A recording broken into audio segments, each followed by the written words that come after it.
नमस्कार साथियों, मैं अनीता श्रीवास्तव आपका हार्दिक अभिनंदन करती हूँ। श्रीमद् वाल्मीकि रामायण में आज का प्रसंग है कुंभकर्ण के भय से भागे हुए वानरों का अंगद द्वारा प्रोत्साहन और आवाहन, कुंभकर्ण द्वारा वानरों का संहार, पुनः वानर सेना का पलायन और अंगद का उसे समझा बुझा के लौटाना।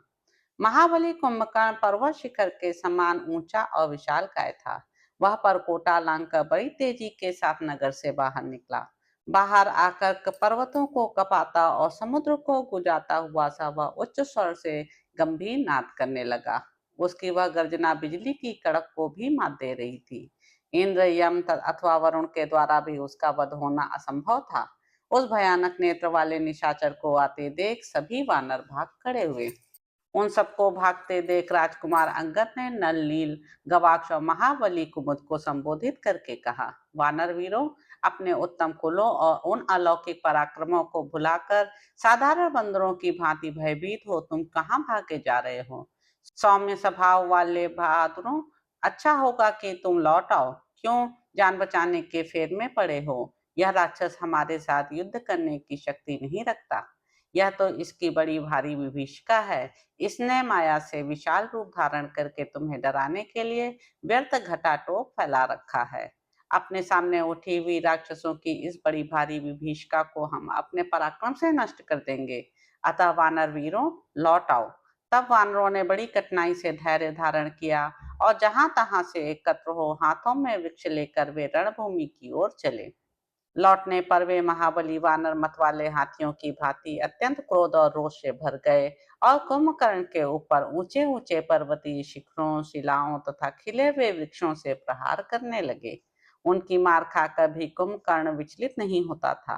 उसके अंगों पर गिरी हुई बहुतेरी शिलाएं चूर चूर हो जाती थी और वे खिले हुए वृक्ष भी उसके शरीर से टकराते ही टूक टूक होकर पृथ्वी पर गिर पड़ते थे। उधर क्रोध से भरा हुआ कुंभकर्ण भी अत्यंत सावधान हो महाबली वानरों की सेनाओं को उसी प्रकार रौंदने लगा जैसे बढ़ा हुआ दावानल बड़े बड़े जंगलों को जलाकर भस्म कर देता है।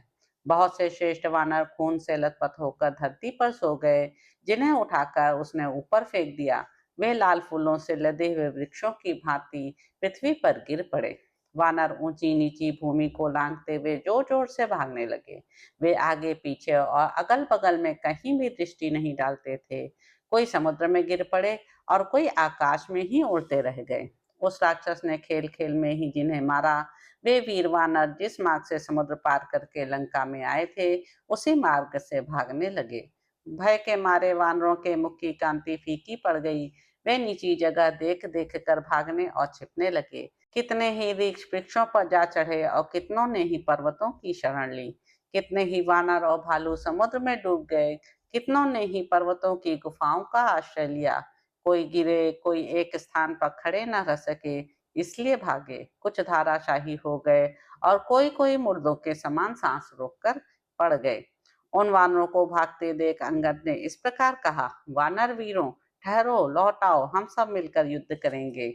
यदि तुम भाग गए तो सारी पृथ्वी की परिक्रमा करके भी कहीं तुम्हें ठहरने के लिए स्थान मिल सके, ऐसा मुझे दिखाई नहीं देता है। इसलिए सब लोग लौट आओ। क्यों अपने ही प्राणों को बचाने की फिक्र में पड़े हो? तुम्हारे वेग और पराक्रम को कोई रोकने वाला नहीं है। यदि तुम हथियार डालकर भाग जाओगे तो तुम्हारी स्त्रियां ही तुम लोगों का उपहास करेंगी और यह उपहास जीवित रहने पर भी तुम्हारे लिए मृत्यु के समान दुखदायी होगा। तुम सब लोग महान और बहुत दूर तक फैले हुए श्रेष्ठ कुल में उत्पन्न हुए हो, फिर साधारण वानरों की भांति भयभीत होकर कहाँ भागे जा रहे हो? यदि तुम पराक्रम छोड़कर भय के कारण भागते हो तो निश्चय ही अनार्य समझे जाओगे। तुम जनसमुदाय में बैठकर जो डींग हांगा करते थे कि हम बड़े प्रचंड वीर हैं और स्वामी के हितैषी हैं, तुम्हारी वे सब बातें आज कहाँ चली गईं? जो सत्पुरुषों द्वारा धिक्कृत होने पर भी जीवन धारण करता है, उसके उस जीवन को धिक्कार है। इस तरह के निंदात्मक वचन कायरों को सदा सुनने पड़ते हैं। इसलिए तुम लोग भय छोड़ो और सत्पुरुषों द्वारा सेवित मार्ग का आश्रय लो। यदि हम लोग अल्पजीवी हों और शत्रु के द्वारा मारे जाकर रणभूमि में सो जाएं, तो हमें उस ब्रह्मलोक की प्राप्ति होगी, जो कुयोगियों के लिए भी परम दुर्लभ है। वानरों, यदि युद्ध में हमने शत्रु को मार गिराया तो हमें उत्तम कीर्ति मिलेगी, और यदि स्वयं ही मारे गए तो हम वीरलोक के वैभव का उपभोग करेंगे। श्री रघुनाथ जी के सामने जाने पर कुंभकर्ण जीवित नहीं लौट सकेगा। ठीक उसी तरह जैसे प्रज्वलित अग्नि के पास पहुंचकर पतंग भस्म हुए बिना नहीं रह सकता। यदि हम लोग प्रख्यात वीर होकर भी भागकर अपने प्राण बचाएंगे और अधिक संख्या में होकर भी एक योद्धा का सामना नहीं कर सकेंगे तो हमारा यश मिट्टी में मिल जाएगा। सोने का बाजूबंद धारण करने वाले शूरवीर अंगद जब ऐसा कह रहे थे, उस समय उन भागते हुए वानरों ने उन्हें ऐसा उत्तर दिया जिसकी शौर्य संपन्न योद्धा सदा निंदा करते हैं। वे बोले, राक्षस कुंभकर्ण ने हमारा घोर संहार मचा रखा है, अतः यह ठहरने का समय नहीं है। हम जा रहे हैं क्योंकि हमें अपनी जान प्यारी है। इतनी बात कहकर भयानक नेत्र वाले भीषण कुंभकर्ण को आते देख उन सब वानर युद्धपतियों ने विभिन्न दिशाओं की शरण ली। तब उन भागते हुए सभी वीर वानरों को अंगद ने सांत्वना और आदर सम्मान के साथ लौटाया।